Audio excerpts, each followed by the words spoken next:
Shocking news. USA bans Ripple XRP. XRP to $0.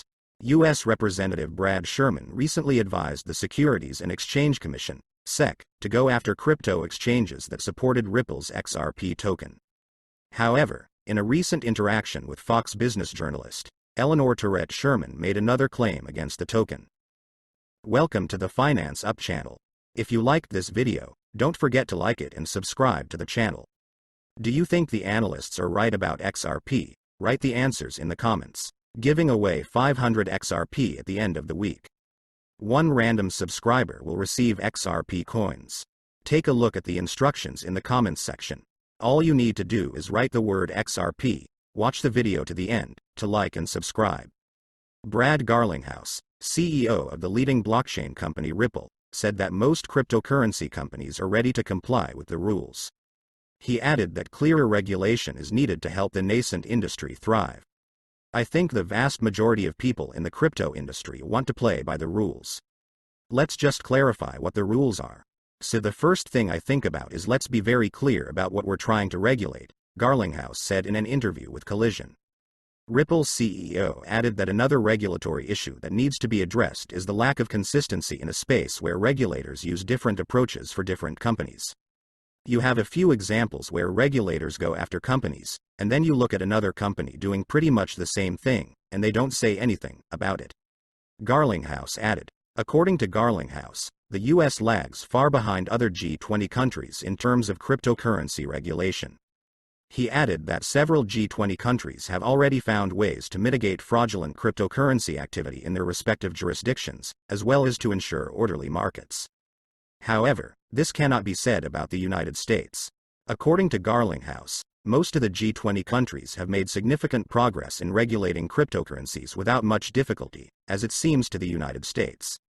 When asked why the U.S. is lagging behind other G20 countries in regulating cryptocurrencies, Garlinghouse pointed to the SEC, calling the agency a hammer that treats cryptocurrency-related companies like a nail.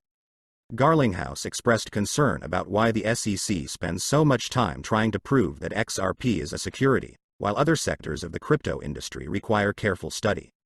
It's a little confusing why the SEC is spending a lot of time and energy on this, when in fact there are some things happening in the market that perhaps deserve closer attention, he said. In addition, Garlinghouse said that leading cryptocurrency stakeholders are working tirelessly to attract regulators to stimulate the growth of the industry. According to Garlinghouse, several regulatory authorities are concerned about the compliance of cryptocurrency companies with anti-money laundering (AML) rules and terrorist financing rules, since they are fundamental legal acts.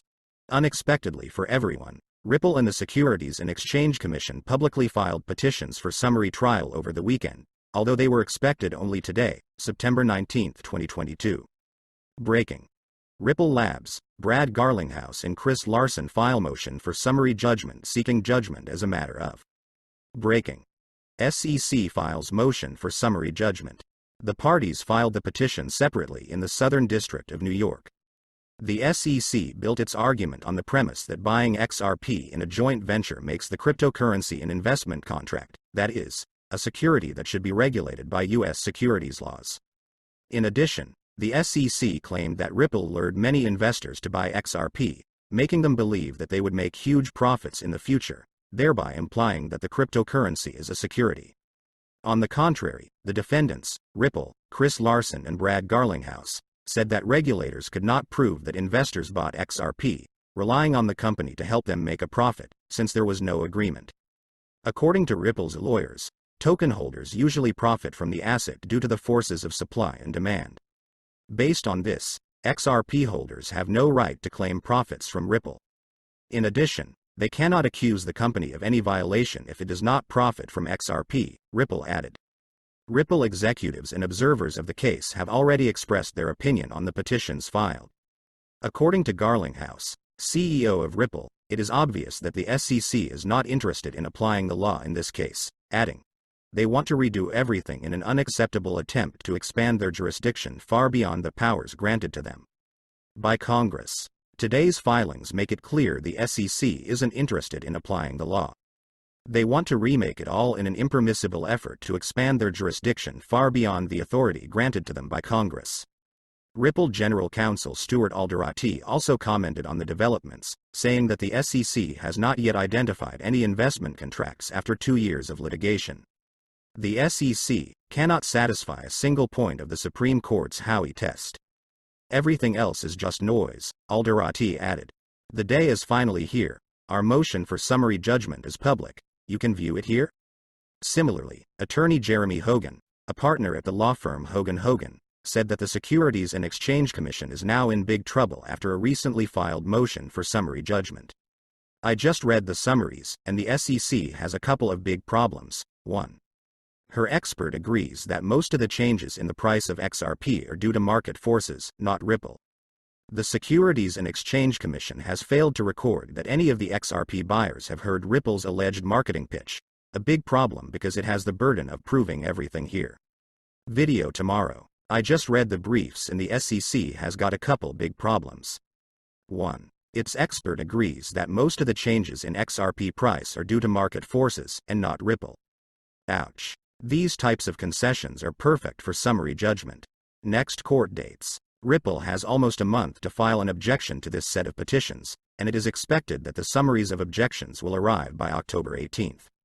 It is expected that the answers to them will be received by November 15th, by which time all the briefings will be completed, and the judge will wait for the final decision of Torres. James K. Phelan predicts that on March 31, 2023 or earlier, Judge Torres will simultaneously make a decision on the petitions of experts in the decision in summary proceedings. U.S. District Court Judge Annalisa Torres rejected the SEC's latest attempt to keep Hinman's documents secret. Judge Torres ordered the Securities and Exchange Commission to hand over documents related to her former high-ranking official William Hinman, which was a significant victory for Ripple. The SEC used several arguments not to hand over the documents to Ripple. Initially, the Commission argued that they were protected by the privilege of the consultative process, DPP. Justice of the Peace Sarah Net Byrne determined that the internal documents to Hinman's speech are not records of the agency, as they express the personal opinion of the former official. Consequently, they are not a necessary link in the agency's discussions, as the SEC stated. Judge Torres rejected the SEC's attempt to dismiss the decision because the documents relate to Hinman's own opinion, so they are not protected by the privilege of the deliberative process, DPP. The plaintiff also unsuccessfully tried to defend attorney-client confidentiality to protect Hinman's emails. Having considered the relevant documents, the court also found that the documents of internal speech contain messages, the main purpose of which is the interpretation and application of legal norms that cancel the plaintiff's claims about attorney-client privilege. But this is not the end of the story. As attorney James K. Phelan explained, the SEC may still play a few procedural cards up its sleeve to delay the turnover of Hinman's documents. The plaintiff can still ask Judge Torres to reconsider his decision. Alternatively, the SEC may also appeal to the Court of Appeals.